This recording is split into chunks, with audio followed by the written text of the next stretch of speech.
This episode is brought to you by freedadcourse.com. You are always one conversation away from changing your life, and the power of hello is something that I subscribe to every single day, and I'm always saying hello to new people everywhere I go.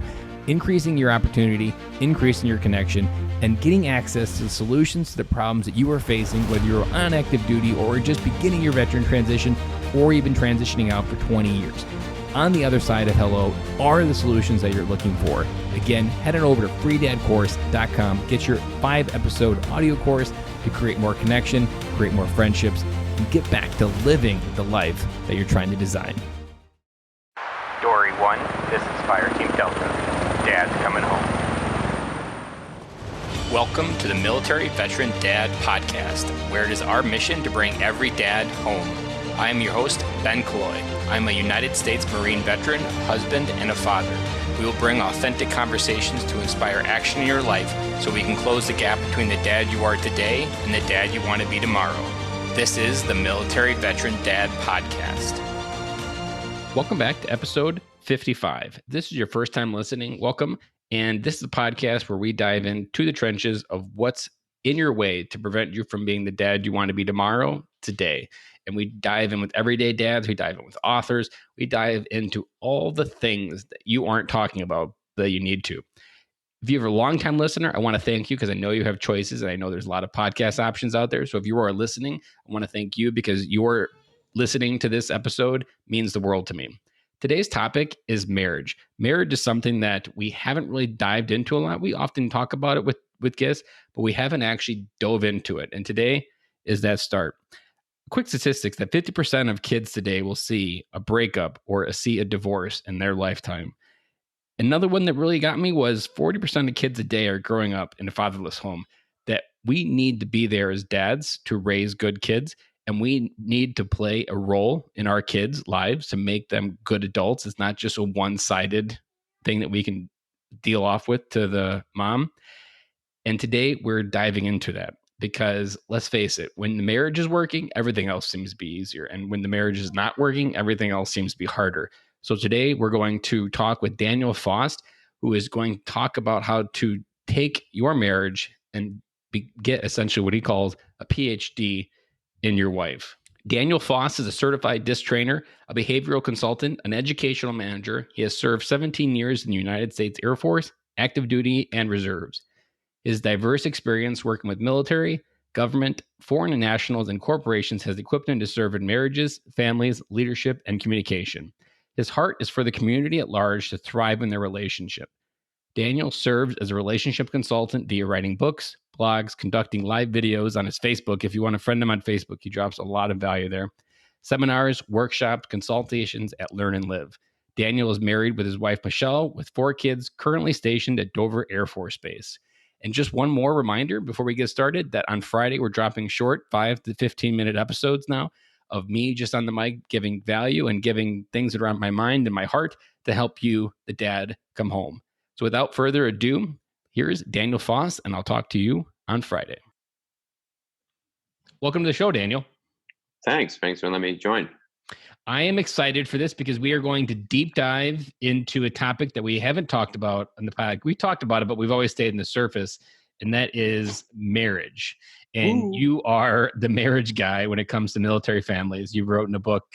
Actually, the book title just escaped my. What's the name of your book? Leave No Marriage Behind. Leave No Marriage Left Behind. And Leave No Marriage Behind. Leave No Marriage Behind. That's the man. I feel like I missed a moment there. It's okay. So Daniel, go ahead and tell us a little bit about your coming home story back to your marriage, because I've heard the story and it's really powerful. And you came from the edge of losing everything to the point where you're a thriving marriage, you have a thriving family, and you have a lot of wisdom to share backwards, which is why you are helping other dads come home as well. Yeah. Well, the funny thing is I always expedite everything. So my coming home story really hits you really hard. So active duty 2000 to 2012. I started dating in 2006 of June, and in 6 months I was married. Like gone from dating to married. Like I met her June 18th of 2006. Dated her, but didn't date her. I was living a lie. Like, yeah, I bought her a cell phone, but we're not dating. I'm like, total BS. I was dating her. August 18th, I officially started dating her. By October 22nd, I proposed. We got married December 18th because when you have proximity and closeness, we tend to do the cohabitation thing. And I kind of walked into cohabitation, but God convicted me. I was about to have full blown out intimacy sex. And the Lord's like, hey, you will surely die if you follow this. I'm naked. I'm curdling in fear. God's talking to me audibly. And he's like, get it right, man. You need to do things right. 18 hours later, get married. It changes your life drastically. Your audience might agree or not agree. But for me personally, if I'm doing what God's telling me to do, things are better. If I'm doing it on my own, things kind of suck. And when you have him audibly speaking, saying, hey, you're going to go walk into death, I'm like, I want to be dying at 105. I don't want to be dying at 25 because I was 25 at the time when I got this word. So did everything right, went over and got married. But what happened is that the mask pops off more for my wife than for me. And I think ladies do this more than men. Some guys do. They go over and I'm talking about that paper mache mask that we act perfect and we do everything right. But once we have enough proximity and we're sharing toothbrushes, sharing cups, sharing anything and those types of things, that's when the mask pops off. So my wife was a specific style. I thought she was more action girl, and she was not action girl. She was more blueprint girl. And we'll talk about that later, but I at least want to give your audience a visual so we talk about it later. And I was more of the nurturing guy. And we just started going, and so December 1806, go over and get married. By April of 07, we're deployed, getting out the door, and I'm wrestling about it with a divorce. My wife's already pregnant because basically I touch her, she gets pregnant. It's like Wilma Flintstone. It just happens. So she's 4 months pregnant. I'm about to deploy. I get my job changed. We just moved into, no, we were moving into base housing a couple months later because you have to be pregnant to then go move, at least at that base. So she got to 8 months pregnant. They finally let her move in. And I'm deployed like in May and set and ready to go. And I'm wrestling with divorce because she just ripped off the mask. She felt the safety. She felt the security. This is out of a lot of introspection of years. I didn't realize that at the time, but I'm there and I'm mentally struggling. I try to keep my head, eyes, and straightforward on God and marriage, but I'm wrestling and blinder comes off occasionally. And I'm struggling. And I was wrestling with divorce, biggest schmuck in the world, about to have a kid and go over and say like, here's some divorce papers. Really? I mean, and I'm wrestling with this daily. I'm working with a chaplain. I'm working with somebody else. And I start going over and reading this book my wife sent me because my wife went over and personality perspective me. She went over and grabbed all those profiles, and she's like, I know who you are because I went through this awesome course. And I'm like, oh, thanks. But it wasn't until she sent me the book with my hard drive, some shoes, chocolates. Don't send chocolates to your deployed men or women. They will melt. Don't send them. We don't. And most of the time, if you send us the default care package, it's not showing love. Business, company, or spouse. Got to contextualize. So I get the book, and it's called Positive Personality Profiles. And this was the first time that I understood myself. Because me and relationships were hit or miss. I'd go over and connect with somebody and I'd be like, it meshes. And the other one, it's like, oh, and I'm like, what the hell? And then that made it worse because I did that too. And so I was even supervising people and I would go over and deliver it my way and they wouldn't listen. Someone else would deliver the same information a different way. And they'd be like, oh, they did exactly what I told them, da da da da da. And I'm like, I hate people. So I'm like hating my marriage too because I'm going over and I'm speaking a different code. I'm speaking to her in a sense of action and she's looking for blueprint. And I'm like, I'm clashing. So I read this book and I'm like, wow, mind blow. I'm finally understanding how God's wired me and how he's wired my wife. And it's like, I'm supposed to love my wife as Christ loves the church. So if you're not a Christian, it's learning how to just love your wife on the way she is. Because, we're not trying to transform people. We're trying to love on them where they're at. And I was trying to transform, especially when we get early married, we're like, we'll fix them. Yeah. We'll go over and do these certain things, say these certain things, do that. And us as military men and women, we try to conform our spouse to our world when we need to both bring a new world together. And we don't tend to do that. And I was trying to do that. So I was losing her. She was losing me. And I read this book and it just mind blowed me because I was working through my brother's death at the same time. So I have past brokenness I'm working through with current brokenness all at the same time with 12-hour days. And this book just rocked me, totally rocked me. Positive Personality Profiles by Dr. Robert Roman. People are listening and wanting to get the book. So that book just totally rocked me. And it was the first time just truly looking at myself. And I'm like, why did I go through all these failures? Why did I process these things this way? Why is my marriage sucking right now? How can my marriage change from today to tomorrow? All in that book. And it was just a mind blow for me. And once I went over and realized that, I'm like, I was asking the Lord, I'm like, why'd you even keep me here? Because my brother was better than me. My sister was better than me and everybody else. And he told me, he said, the reason why I kept you here is because I want you to teach the world better relationships. And I'm like the Matrix type dude. When I get those type of messages, all like a download, the past and the present merges, and I get that epiphany moment. And I'm like, I said, that's the reason why I'm here.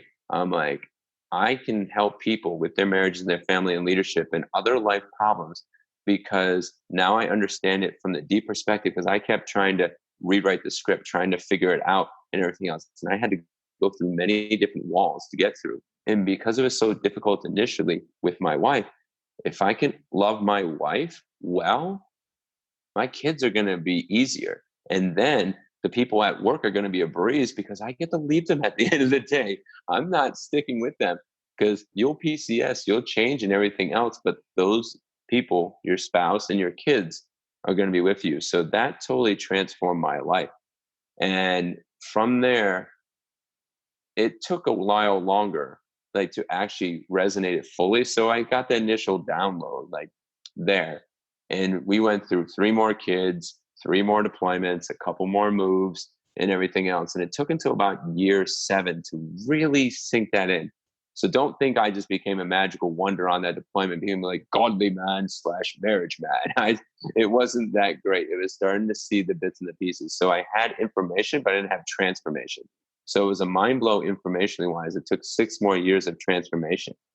And it actually was my wife spiritually kicking me in the nuts because I was a toxic dude. I kept shooting out action to her. Things wouldn't work my way. I would go that way. I just slapped this card in her face and she's like, give me a system. Love me for who I am. And I'm like, I don't know how to do that. This is my weak card. And my knowledge card is to the floor. Toss that out to the thing. And it was just, that's what we do. We toss our cards onto the table and we expect everybody else to adapt. And I did that for a long time. And I just verbally spewed and I expressed my feelings right off the cuff. And I'm destroying this person because this person's like, you say this is word, this is bond. And I'm like, I had to get another reset. So I had the initial reset in 2007. The actual full reboot kicked in 2013. So I was like Windows 3.1. I was operational, but I wasn't totally compliant. I didn't get that reboot to Windows Vista, and that's kind of a questionable OS too. I would say Vista would be like, yeah, we're kind of operating, but we haven't blown up. And then 7, yeah, right. Yeah, definitely don't touch Windows ME. That one sucked. Yes, that one you avoid. Yeah. So I got so many revisions and reboots during that time, but that was the ultimate overhaul. Like now all this information, I've been studying my wife for a long time and it was 2013. And again, I'm like almost about to come homeless, struggling with a job, all these types of things. And it was like, I need to go over and reboot my marriage to have this transformation process truly happen. Because now in 2007, I had active duty. It patches wounds fiscally to keep the spackle on the marriage. But then once you have financial issues, you have relationship issues, you have emotional issues, you might have some mental health issues, like either one or both of you. And then you have other issues that came up, even like suicide stuff came up in that type of realm in that time. When all that stuff comes up and you've been spackling the walls for years and you're just grabbing the information, but you're not applying it from your head to your heart, it's not one small action, it's multiple choices that we went over and made to get us to that point. When I had to start rebuilding that foundation again, I had all the information, but I never took it and actually applied it to the foundation I had. So I had to rip almost everything apart, mentally, emotionally, spiritually, socially, sexually, everything else to figure out how do I love my wife truly and effectively well. I understood it from the personality thing, and we've taken those courses and we've applied them for a couple of days. We all have. Airmen, Marines, soldiers, Navy. Navy don't have a term, do they? But anyway, Seaman. Seaman. Yeah, that just sounds The wrong. worst, But the anyway, worst name of them all. I know. Sorry, gentlemen that are in the Navy. Hopefully, we rebrand you soon. But anyway, It probably hasn't happened in 200 years. It's not going to happen next week. yeah. But we still love you anyway. Yeah. But yeah, and it's just we need to go over and do that holistically, because when we deal with the mess, if I'm mentally, emotionally, spiritually, and sexually loving on you, then physical is going to happen, especially for the guys. The guys, we tend to look for physical relationship. Women look for the mental, emotional, spiritual, social. That's when the sex increases. When I served and wooed her well, and I got a doctorate degree on her, and I'm still working on the doctorate degree, but I'm pursuing that, sex came off the chain. Finances start working out. Things you go over and do, you don't go over and do anymore. And you find out more of the real grit and stuff to carry. Like, it's most times it's not about the money. It's about the relationship. It's about the connection. It doesn't matter what style card it is. Everybody gets to a certain point. It's even been proven in studies that once you get past a certain threshold, Maslow's hierarchy of needs, you're looking for self-actualization. You're looking for love. And how do you love on somebody? You love on them where they're at. So I had to go get a doctorate degree and love my wife in the blueprint, telling her when I get off work, what's the next steps and process?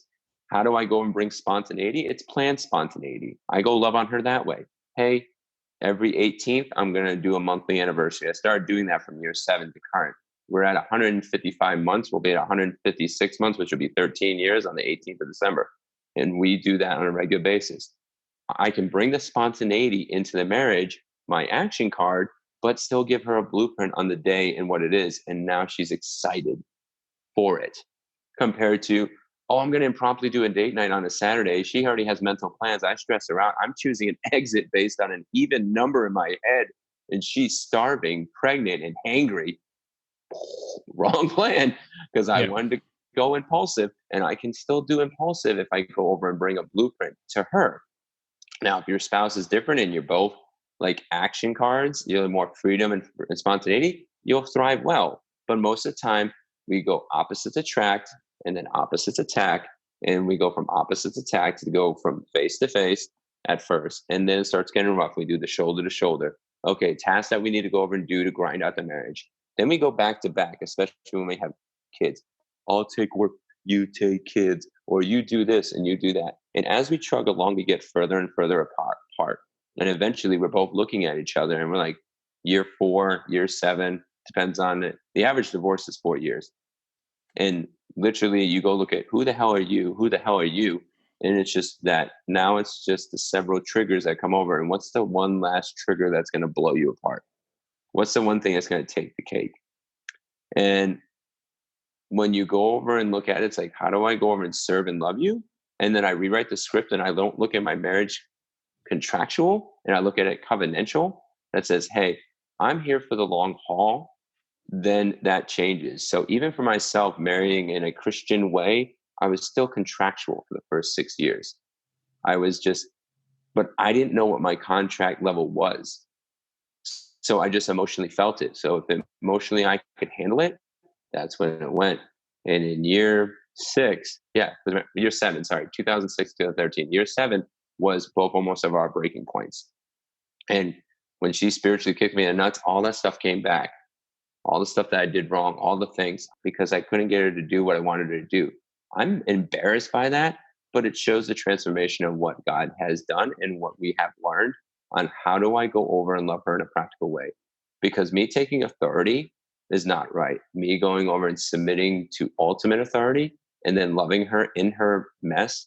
If I love her mentally, emotionally, spiritually, sexually, your audience is going to have to get used to this. Mess is a good thing. If you love them in their mess, then you have success. And that's what I had to go over and do. So that's when I finally came home in a sense, because then I could learn to love my kids in a practical way. Because my son is the same as my wife. It's a male edition of this blueprint. And if I don't go over and serve him in that way, I'm preventing him to thrive. And there's a really good study on this. The average father that has 4 kids, those kids will impact 250,000 people just by connection and relationships in 10 generations. If it's 6 kids, it'll impact 10 million in 10 generations. What impact and legacy do I want to leave as a vet husband and as a vet dad in there?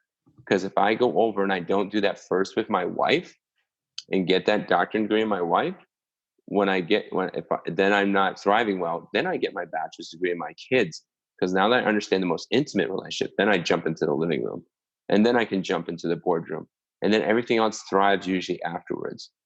We do it backwards. We try to build the business, the boardroom, and guess what happens when you get a divorce? 6 to 24 months of recovery minimum. It emotionally, financially, totally devastates you. So these vet dads, that military dads that are listening to you, if you don't focus in the bedroom, this is my personal take. You take it as it is, but my personal take is if you don't focus on the bedroom, you're going to lose the rest in the long run, and you won't have a boardroom. You will just have shambles of relationships, and the rest of them are going to be a lot harder. Invest there first. So coming home is coming home to the bedroom, nothing else. You go in any other room, it's patch management. Your kids will become better as you focus on your spouse, and an outpouring will come from there, not the opposite. You can't just go divide and conquer. You have to be in all those rooms, but the intentionality and the time that you invest in those rooms are most important. It's like your job, your MOS. You got your main things you focus on, you have additional duties.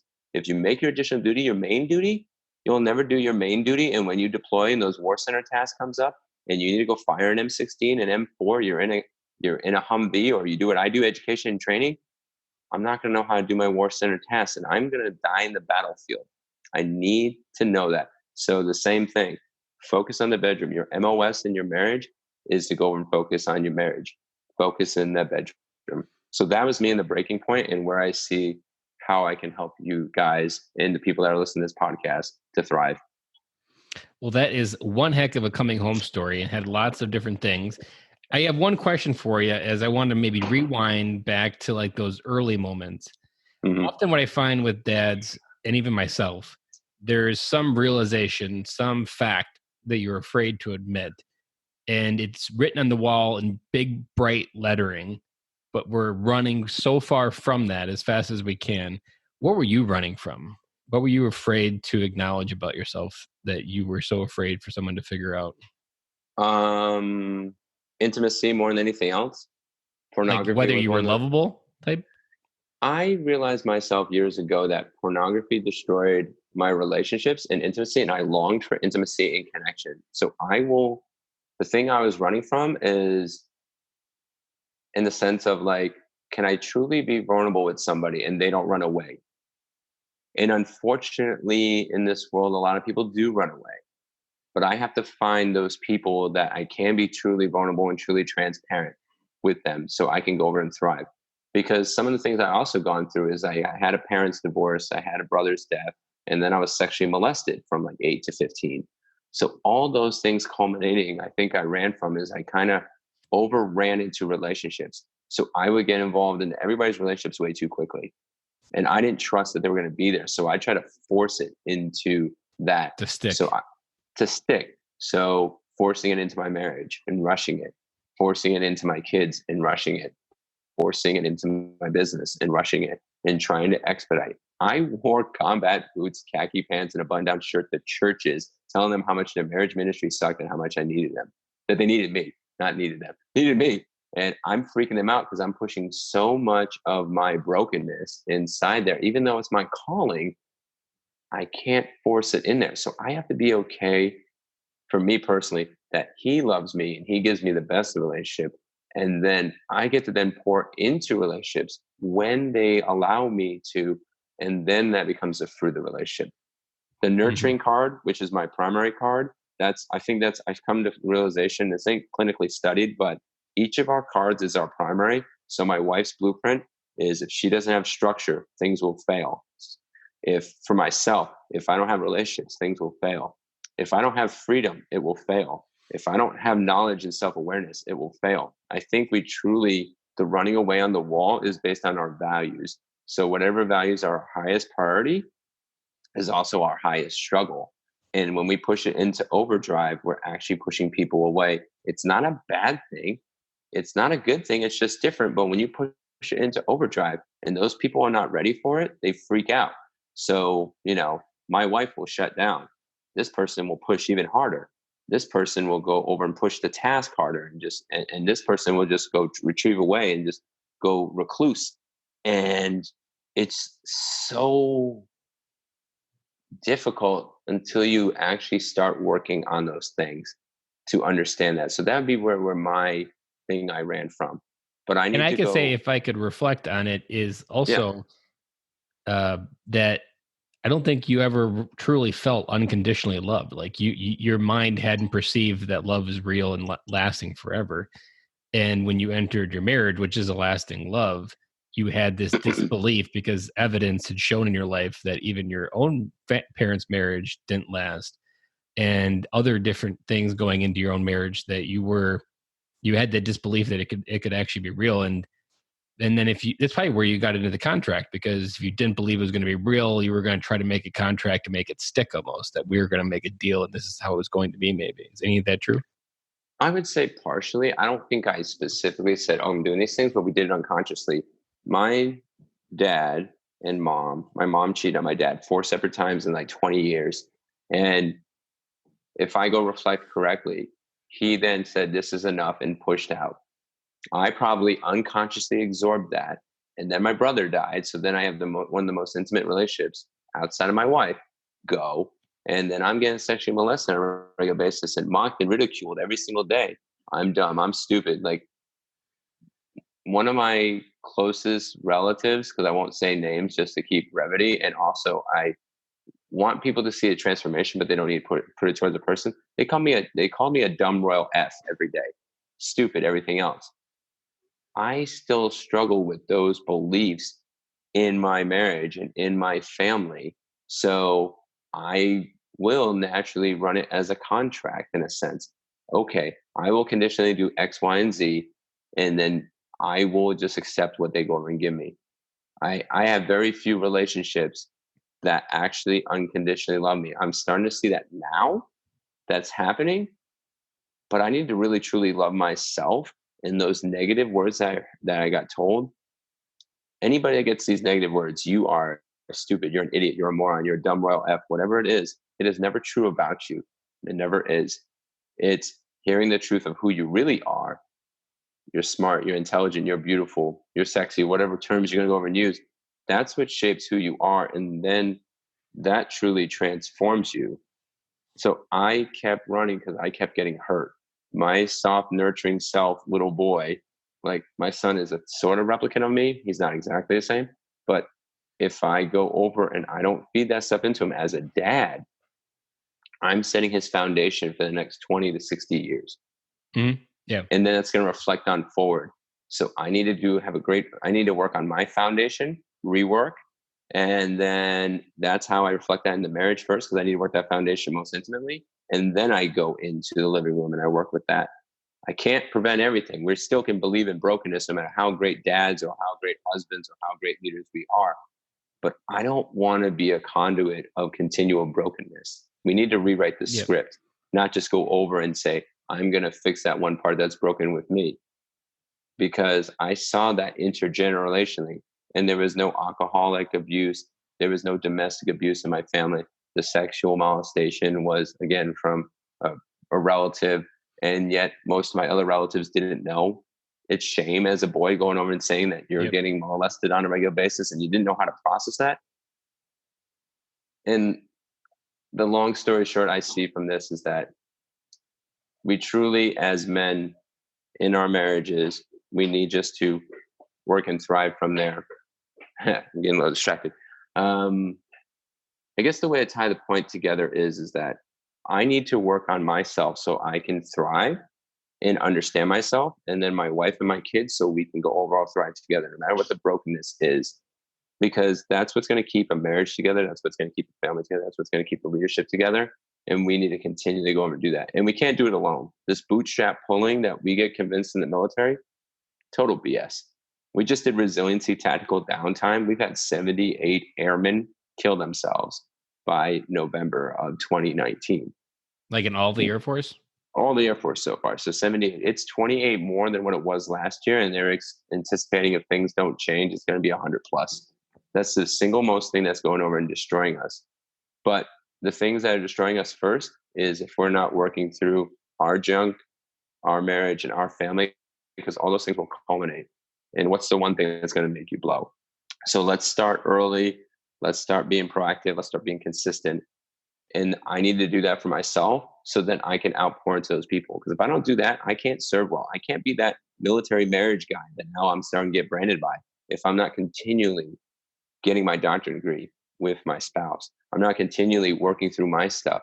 I'm not continually going, being okay and being vulnerable, like on these podcasts and podcasts. So guys have the freedom, and girls have the freedom to change and morph and go from there. So it's just a continual process. Let's talk about a very particular type of dad. If there's a dad out there listening, this is going to be right narrowing in on you with the laser beam. What about the dad that's running from home, that hides at work, that avoids coming home because of either confrontation with the marriage? Maybe he's not wanting to admit something itself. Maybe he feels comfortable and strength at work, but he has that inner firewall on, and that he will overwork. In military, you have a really good excuse to work because you're doing a noble sacrifice, but oftentimes you're overworking and over sacrificing more than you have to. What's the most simplest step that person can take to kind of make some holes in that firewall and let a little bit in? I think the first thing is that it's that man in itself, he usually can't do it on his own. Johari window says we only see 50% of who we are, and the other 50% is what other people see. So the first things first is that he has to let somebody be vulnerable in his life to share back and forth. And sometimes it's us maybe seeing it. Like me, if I see a guy that's going over and struggling, or someone's at work late, I'm like, hey, burning the midnight oil, you trying to win the award? Go make a joke and whatever, and maybe encourage them and say, it's like, yeah, I used to do that all the time, working until like 8, 9, 10 o'clock. I just come to find out it didn't carry anything in the long run. And I started just challenging those people and those little things. So we as soldiers need to be out there, that the dads that already been broken the firewall, we need to be the ones that help them break the firewall, because it's such a big firewall. It wraps around them like almost like a virtual wall. Leaving the husband behind. Yeah. Another book, probably. Yeah. It'll be a series, but I don't know if that one rings right. Is it like Chicken Soup for the Soul? It could be. It's going to be 8-book series. So yeah. Yeah. So maybe one day by the 8th book, then I'll start going viral. Yeah, that book. The guy Chicken Soup for the Soul actually lives in Scottsdale, lives in the town I live in right now. So let's break it down even slightly further.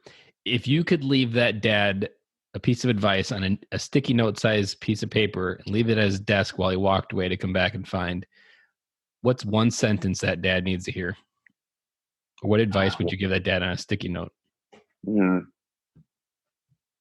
Let's see. If I had a dad that was totally avoiding the kids, totally avoiding the marriage, and was just on the brink and thought he had to be the breadwinner and the noble man to go over and do that, I would say a noble man keeps his marriage together and his family, so his business or leadership thrives. It will all follow suit if you do that, because he is paper macheing right now. He doesn't know how to deal with it. He stonewalls. He just doesn't see the blueprint. He doesn't have enough knowledge, and until he gets it, he won't do anything. He probably does that even at work. He's probably the type of guy that goes over and it's like, I need more time. I need more time. I need more time. I need more time. When we're in the field in the frag, you don't have that time. And when you're in your marriage, the clock is ticking. Dr. Gary Chapman interviewed somebody, a couple. They had him in the room and stuff like that. And this is more about the love languages. They're on the brink of divorce. They're about 35, 40 years in their marriage. And the one thing that she was missing is she wanted 20 minutes a day of face-to-face time. That's it. 20 minutes a day. And she was on the brink of divorce because she couldn't get that quality time. We only use 5.5 hours of actual productivity for every 8 hours of work. I don't care if you work in a factory, which I do right now. I don't care if you sell vacuums. I don't care if you worked in computers, network support, whatever it is. I've done 60 jobs in 7 years, so I know a spectrum of it. The average is 5.5 hours of productivity for every 8 hours. Is it worth it to go over and push that extra effort if you're truly not getting that productivity? But the productivity in your spouse is going to carry dividends, even if it's 20 minutes of uncomfortability connecting with your spouse, face to face, or words of affirmation, or going on a weekly date night. Those things are going to carry and have dividends. So this guy, if he really wants things to thrive, he needs to be okay to write a new blueprint. People don't understand about blueprints. They think it's permanent and solid. It's not. It's just like a schematic. You adjust accordingly. But if we lock down in that thing and we have that firewall up and everything's got to be perfect, other things are going to go over and destroy. If you had a network vulnerability in your system, you're going to patch as soon as possible. You need to patch your marriage. You really need to reboot your entire marriage and build that firewall in your marriage. Do that well. The rest will carry on long term. I've been almost homeless 4 times, and we have better intimacy sexually, mentally, personally, and everything else. And now we're seeing the financial thriving of it more than I ever did when I tried to focus on the business. It just doesn't work. It'll work for a season, but eventually will blow. So that's what I'd say in one sentence is that investing in your marriage and your family is going to carry dividends in your leadership. That's what you do. You want true dividends in your leadership? Carry there. Let's talk about a different dad. This dad just returned from Afghanistan. He served 9 months away. His wife has 2 kids, and she's a stay-at-home mom. They just had one of those amazing coming home videos on the internet that everybody sees and loves and gets me crying every single time. And that emotional excitement of feeling back, the honeymoon phase ends. They've been home for a month, and there's friction because they emotionally can't figure out how to meet each other. What advice would you have for that, Dad? Can be more than a sticky note in this case. We won't go sticky note size for this one. Yeah. 9 months, just came back, great coming home, went viral on video and everything else. And then they're still having friction. They emotionally can't find each other how to connect because they're both at different distances. Yeah. I would say the first thing is you need to get away from as much stuff as processed. So this is what I do. I'll just explain what I did on deployments and how I rebooted my life, and maybe the advice will come through. So what I typically do is the military puts us in too fast, too quick when we come off. So we're there 4 months, 6 months, a year, 15 months, 18 months, whatever branch you were coming back. You're still processing color. You're still processing laundry. You're still processing kids, wife, and everything else. My first advice that I typically do is I don't see anybody unless I have to outside my wife. So I find a good structure of, let's say, grandparents, somebody, maybe a babysitting company, something that I can just go connect with my wife. And they already started doing this well. They used to fly you into Germany or Hawaii and you integrate with your wife and your family. I always set up and said, I got kids babysat for at least the first night. And I got used to my wife. Get that date night, get that time, get that connection. You don't even know how to kiss. You forget that stuff. It's like, okay, this is awkward. I look like a whale eating a donkey. It looks wrong. And you don't even know how to do that stuff again. It's like, but after you get back on the bike, you figure it out. It's not like you totally forgot it. Yeah. And that's what I do first is that I need to connect with them intimacy wise, connection, sexually, communication, those types of things. Then the next night, then I'm coming home to my kids. And then I'm slowly reintegrating back into there because we integrate too quickly. And that's where the friction comes in. The husband comes in, comes home because 81% of the military is male, comes home to the wife, and they start changing everything, systems, processes, those types of things. And they haven't been truly integrated in.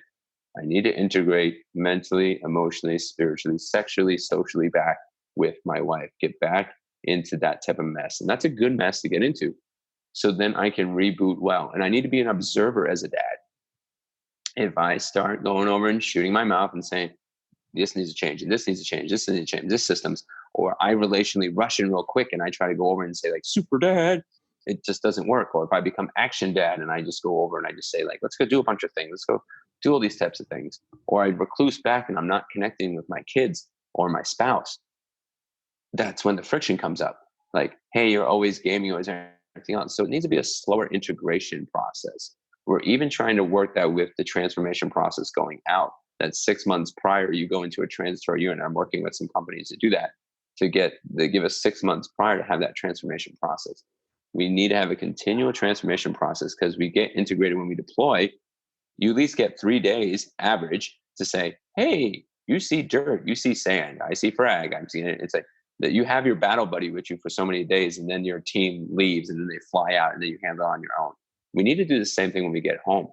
I need to reintegrate and build myself a plan to say, get with my wife, connect to my wife, get back into the mess, learn how I can go love her in that, and allow her to make those decisions where I go and integrate. So I do that with my wife first, and then I do that with my kids. And then if possible, then do that with my leadership. It's not always perfect. They'll try to go over and say like, hey, you need to go to this briefing and everything else. That needs to change. We just need to come home those first couple of weeks. If you can work it out, Air Force gives more freedom in that than the rest of the branches. Of course But if you can work it in your command, well, we have golf courses. Come on. Lots of people have golf courses, but the Air Force generally is just overly golf courses. You guys have golf courses, but they're not golf courses. But anyway, but yeah, if you can go over and build yourself an op order for when you come back, that's going to bring the less of the friction.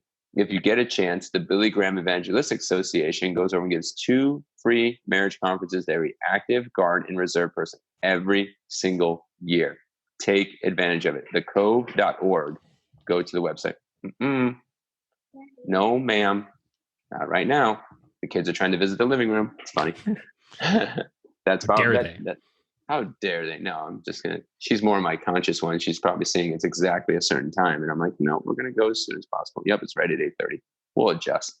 She's my little more blueprint knowledge girl, but she'll adjust. So yeah, so it's just we need to do that slowly. We need to do that more succinctly. We need to be more methodical. We need to be more intentional. But we had to do it on the beginning end. That's where the friction came in the first place. We rushed into deployment. We didn't do an op order with our family. We just tell them like, this is happening, this is happening, this happened. I'm even doing that right now with the PCS. Every day, small little bits of the kids going over saying, hey, we're moving to Dover. There's nothing there. It's just Amish people. You need to build yourself hobbies. You need to build yourself habits. If we don't do that with our families in the beginning, we just have the friction and tension cover. We mask it by deployment. Then we come home, and then about a month comes in. The same thing like 2 years in marriage. If you didn't go over and actually learn to woo your wife and know your spouse, you're going to have that friction 2 years in. But it expedites in the military because we just try to do it faster, and we pull this action card. Faster, cheaper, better. Faster, cheaper, better. And that doesn't go work. How many contracts have gone over and failed in many different modalities? We were just talking about military uniforms before we hit record here. Mm-hmm. Well, we need to do that a little bit more. We just need to visit all of it. What do I need to bring? What structures I need? What freedom do I need to bring at home as I'm coming home? How do I serve as a husband? How do I serve as a father? What nurturing characteristics do I need to go bring that's going to go show love on them well? What information am I going to go bring to the table that's going to make them feel more at ease and more comfortable? And that's something that has to be individual and planned out. And that's going to help that soldier bring that friction down. And the biggest thing, get that doctorate degree in your spouse. Learn about them. Learn about their sexual personality style. Learn about their communication style. What's their love language? What's their strengths? What are the observations they do? What facial expressions they do express? Stop using "you are" statements. That's a huge destroyer in marriage. Just shut your mouth for the first couple months and observe and serve. Just like we do when we're why. That's another bad leading word. Every time you're asking why, you already have an assumption in your mind and you're already judging. Yeah. But if you ask more of like, I think or feel this instead of you are this, it's going to come off a lot better. So the best way is like, let's say my wife is pissing me off because I just got home and she's not picking up the stuff. I feel frustrated and stressed when things are not picked up. Is there a way I can assist or help, or is there a barrier in this happening? Better than saying, you're a slob, I'm going to pick up the stuff, just deal with it. And I used to do that. I'd be like, you are. Or why can't this all be done when I get home?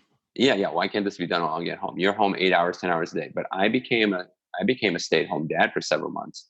The script got rewritten when I got out of active duty. And that showed me, I'm like, it is hard because you're double grinding. You're putting on so many different hats.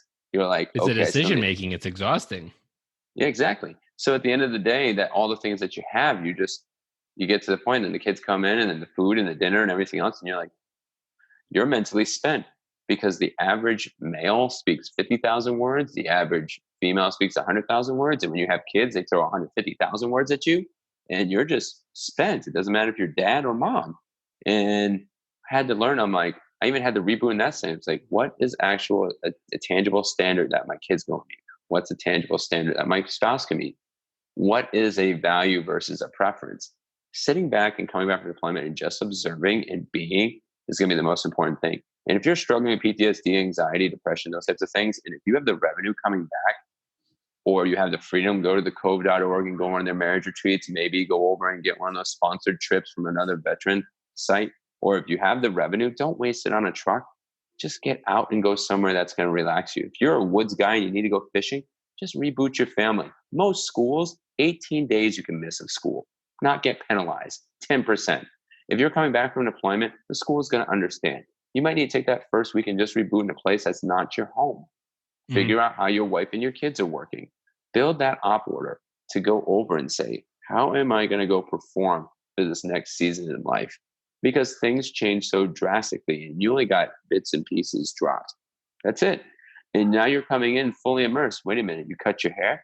You're 9 months pregnant? I don't even know what you look like. I'm still kissing like a donkey. I got to figure that out again. I mean, there's so many little nuances and those types of things. And we just rush into it. We rush into it. We rush into it. We rush into it. Our marriage, we want it to be a legacy. I know that's a weird concept, everybody, but legacy is going to go carry. And the hardest part is if you're an active soldier right now and you're listening, 30 days from when you leave, and I'm not trying to be mean, you will be forgotten. All the stuff is going to go away. Those people are not going to be here to support. And the veterans that are doing these organizations like myself and Ben and everybody else, we're here for you, but those agencies are not going to be there. No company typically is going to go over and support you. So you need to set up your legacy. And if you're needing legacy help either in a marriage or with being a vet dad and coming home, connect with us so we can help you to build that op order contiguously all the way through and through. Because if you don't, your legacy is going to be the brokenness of what everybody assumes what a vet is. PTSD, broken, divorced, barely surviving, bootleg version of an entrepreneur, and it's just not worth it. I like that. Throughout the episodes, you've talked about cards and throwing out some keywords. Let's spend the next 10 minutes diving in. What are the cards and what do they do and how do they perform the magic tricks that you seem to be able to do with marriages? Yeah. So long story short, so the first book I told you about, Positive Personality Profiles, that was on the DISC model of human behavior. And it's a good start to go over and understand getting your doctorate degree and your spouse. But the next level I up with my veterans, and this actually saved me more money in my business, was actually bankifying your marriage. And when I mean bank, it's BANK, and I'll go over it briefly. And if you guys want more details, we'll send you links or you can get back to me to purchase the cards. But the first one is a blueprint card. This blueprint card, quick snapshot, is about this person's more about stability in structures and processing, predictability, rules and credentials. This type of person goes over and thrives in that type of structure. My wife and my son are that particular way. You know, I already busted a structure because I said something to my kids at 8:30. Now it's past 8:30. So we're adapting and adjusting. But in the long story short, this type of person really wants you to stick to the rules, stick to the system. Nothing is usually not broken. It's usually they want everything fixed. That's the one type of style person. The next style person is a little more flexible. And any of these styles are not good. They're not bad. They're just different. This one's the action card. Right here on the action card, they like more freedom. They like more flexibility. There's spontaneity. They like excitement. They love winning. They love to project their image. They love to have competition. This type of person is more the gung-ho NCO or gung-ho dad, but they like to have more of an autonomy of themselves. The blueprint dad is going to set up structures straight from the get-go. The next one is more the nurturing dad. The nurturing dad is all about relationships. It's all about authenticity. It's all about personal growth and harmony and morality. They like their house to work very flow. They go over and connect. They like hugs and snuggles. They're more intimate. They're more relational. They're like the dude that you think is kind of sappy. Me. And then Myself included. yeah. And then the last dad's more of a knowledge dad. The knowledge dad wants more about learning, intelligence, self-mastery. They are always about learning and discussing. They don't usually try to get into conversations unless it's something that's really in depth. They look at the big picture. They look at accuracy. We all are a build of all this. So when you're bankifying your marriage and bankifying your kids and bankifying your leadership, if you don't understand what style you are, this is the deep values that everybody has. So the magic trick is this, is like, hey, would you like to do a magic trick? And I'd say, sure. I'm like, these values cards are really cool. And I'm going to tell you who you are. So you go over and you say, look at these 4 sets of cards. They look at them and then they sort them in order so I can get to know them a little better and save some time. So I'm connecting with my spouse and I want to go over and know my spouse. I let her do the magic trick and this is her code. So now I can go over and adjust and say, hey, and she's adjusted over the years too as we've grown. She's allowed me to flex a little bit. But initially it was all about like, hey, it's 5 o'clock. What's going on? What happened? The next one, and then after I give her the structure, then she's going to be more relational and go over to me. Then she wants to then be freedom and spontaneity. And last, that she needs to know the big picture and the information. When I go over and do that, and I know the cards of myself and others, then I can go over and adjust. I'm not asking you to go over and change. When you bankify your marriage, you bankify your relationship with your kids, you bankify your leadership, you're adjusting and pivoting. When we pivot, it's 15 degrees. You're not doing an about face. An about face changes your life. We're not doing an about face. We're just pivoting you just a little bit to say, visit here for a moment so you can love on for a long time. And that's what the system is about. And it's really revolutionized. So I was able to reduce down my costs. I can go help out more veterans out. They have something practical and tangible in their hands that they can carry on a deployment with their spouse in the pocket. Like you literally asked me like right before the podcast and I'm like, bam, I have it in my pocket. It's like, we have digital version of that too. You can go over and connect with us there. And we also have classes and online stuff that you can learn more in depth about it, but it helps you understand how to connect relationally, especially even when coming back. It's like, why is my boss on deployment awesome and the one I come home is a prick? They're probably most likely not being a prick. They're being the opposite style of you. Why is my wife going over and let's say being so naggy or being so loosey-goosey or so impulsive? Whatever it is, we're usually opposite. So we describe the negative words to it. The positive words is like, she's not being naggy. She's going over and wanting to know the systems. If I give her the systems, I'm like, hey, I plan to be home at 5. If something happens wrong, I'll text you at 5 to go what happens. If I don't text you right away and you can't get me in 2 phone calls, it's military obligation. I'll get back to you as soon as possible. Once I did that, that changed. And now I do it so much as I have it, my wife trusts me. And that's the same thing with the kids and the same thing with there. It's like, if I go over and I visit and I continually pivot, it's showing them that love. So then I bankify my marriage, I bankify my leadership, I bankify my kids, and then that everybody starts thriving in that regard. So that's what the system is about. And it really revolutionizes when you have tangible words to what you deeply believe in front of you. And that's what those cards do. Because the disc talks about observable behavior. It was a start for me. That was like getting my GED and my spouse. Bank is now getting me to bachelor's level. And then going over, and now as I'm studying other things, I'm going to get to my doctorate degree level. I'm always pursuing the doctorate degree. It's always a continual learning process. But it helped me immensely to connect with people and then serve more people at the same time. And I think as dads that maybe haven't started a self-growth journey, there's so much power when you see a word and it just pierces everything every barrier you have, it pierces and it hits to the core, but you never knew that word existed or even that it was one of those words that would pierce.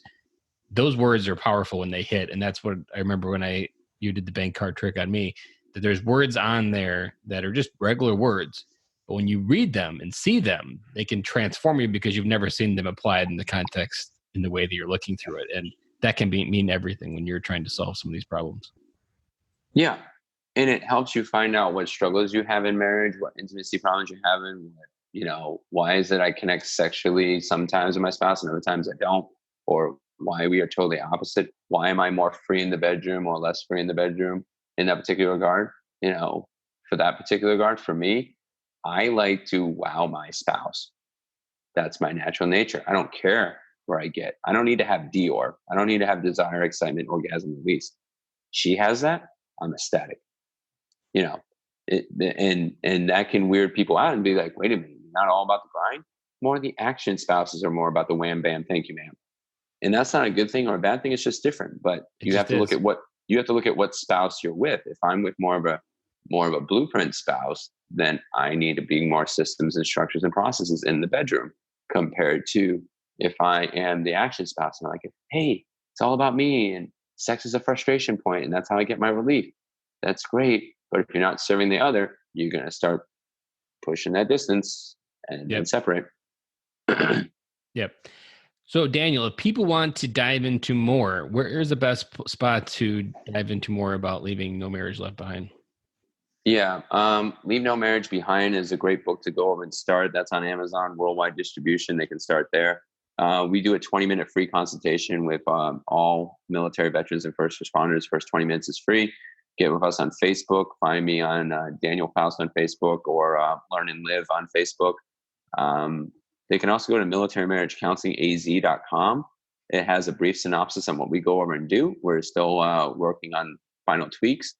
And then we have a Patreon, which is fantastic. So I know military veterans and first responders average between 25 and 85,000 in service, and then out of service, it could be less or could be more. So I wanted to price things appropriately. So there's 5 levels of the Patreon. We have Marriage Superhero. You get asynchronous podcasts, Facebook Lives, or blogs every month on details and content, and that's $5 a month. Family Superhero, $10 a month. You get marriage and family. Leadership, $25. You get marriage, leadership, and family, and you might get some yearly services from us. It's listed on the whole thing. If you really want to get in depth and connect with me or one of my other consultants as we go over and grow, we have the Superhero Tactics and we have the Superhero Sanctum. That's actually getting one-on-one time with one of our consultants, and that ranges between $50 to $100 a month. But if you need more than just that particular service, then you can get one-on-one time with us, and that's rated based on after a 20-minute free conversation. We're going to see if you need a program, a service. It might not even be us. Our goal is to get you to thrive from the bedroom to the boardroom. I might not be the best person for you. If you have stuff in the past and you have mental health issues and whatnot, I'm going to partner with somebody or find somebody for you in that particular regard. I might recommend you a chaplain. I might go recommend you a different resource, or we partner together and we do the here and now and help you communication intimacy wise. And then we partner with there. If you're struggling in business or leadership or finding work, it might be the best for me to connect you with a job resource and whatnot. So that's what we go over and do. We don't just go over and offer the services. Then we find the best of the best people. We might say, hey, Ben's the best resource for being a vet dad. I might go over and say, hey, you're looking for a job. I'm connected with pre-hired. And if you're looking for software sales, I'm going to connect you there. So connect with me on Facebook, LinkedIn, Instagram, Twitter, or go over and find military marriage counseling az.com. Whatever way you want to do. And our phone number is on our website. Even if you text me on the phone, I'll go answer. Up to 20 minutes is free. Text basically would be like, if I'm texting you for 20 minutes, that's when I'm going to say that's the 20-minute free. And we go from there. And then we'll fit you in the right place. If we're a good fit, we'll work together. If not, then I'm going to find you the best fit. It's all good, Daniel. And I really appreciate this conversation because we did dive way into the weeds on this topic that it hasn't been touched nearly enough as much as it is impactful for bringing military dads home to their kids, and that is the marriage. So, Daniel, I want to thank you because I am positive we brought a few dads home to their kids and also a few dads home to their marriage, and hopefully maybe woke up a few dads that maybe were on autopilot, not realizing what they were leaving on the table in their marriage as well. Yeah, and that would be great. And dads, just don't go over and wait, because moments can change everything. Event plus response equals outcome. What response are you going to take? Take a responsive action listening to this. If you listen to this today or 20 years from now in an archive, make the response today, even if it's small, because one small step is going to change everything. So start making steps. Yep. And that single step, as we've been talking about a lot, those single steps is where you can do some great things. I heard a great analogy that you probably would like, that brushing your teeth daily does absolutely nothing individually, but brushing your teeth daily over time means everything. And it's a lot of similar things, like texting your wife daily actually means nothing, but texting your wife daily over time can mean everything. Like those little things, those few things in daily can expedite it over time, can completely transform something. Yep. Cumulative is key. You can't just go shoot on an impulse. We can do both. Shoot fast, shoot long. Well, Daniel, thank you for your time tonight, and I'm looking forward to getting this episode out. All right. Thank you much. You have a good day. That's a wrap. And thank you for listening to today's show, and I really hope you enjoyed it. The lifeblood of any new podcast are the reviews. If you haven't reviewed the podcast yet on iTunes, I would really appreciate it, and you will help us get the message out to even more military veteran dads. As John Maxwell says, if there is hope in the future, there is power in the present. Dads, it's time to come home.